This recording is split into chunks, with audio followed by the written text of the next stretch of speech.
Well, you saw it yesterday at 4 o'clock right here on the Fox News channel. President Trump unveiled global tariffs, which have, in the hours since, rattled markets all around the world as other countries are considering retaliation, perhaps. And Doug Luzader joins us now with the latest. Hey, Doug. Good morning. This is largely a 10% across the board global tariff, but it could be much higher depending on each country's trade barriers. And the president ran through some of those countries line by line. Here he is yesterday in the Rose Garden. April 2nd, 2025 will forever be remembered as the day American industry was reborn, the day America's destiny was reclaimed, and the day that we began to make America wealthy again. We cannot pay the deficits of Canada, Mexico, and so many other countries. We used to do it. We can't do it anymore. We take care of countries all over the world. This will be indeed the golden age of America. It's coming back, and we're going to come back very strongly. So here is where we stand on other tariffs right now. Aluminum, steel, cars, car parts, 25%, with more tariffs possible on goods ranging from pharmaceuticals to lumber. Reaction is pouring in from around the globe this morning, but the Treasury Secretary has a warning for other countries. My advice to every country right now is do not retaliate.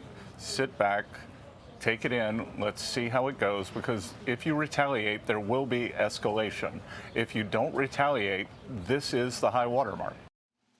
The high watermark. Now, Israel is offering to end tariffs on U.S. imports, and Canada is already looking for a deal. We'd be willing to take those off tomorrow if he took all the tariffs off. We are not the problem, Andrew. Do you know the problem is?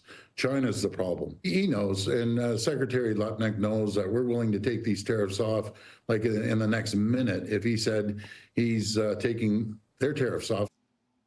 All right, that's Canada. Mexico's president promising an announcement today on how she intends to respond, and everyone is watching the markets right now ahead of this morning's opening bell. Back to you guys. Yeah, and Thank you, Doug. Would not be a good day to retire. Doug, let me ask you this.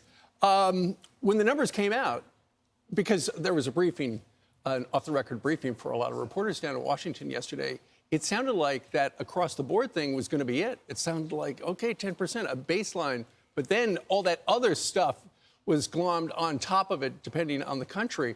So this is much worse, much tougher on a lot of countries than Wall Street thought.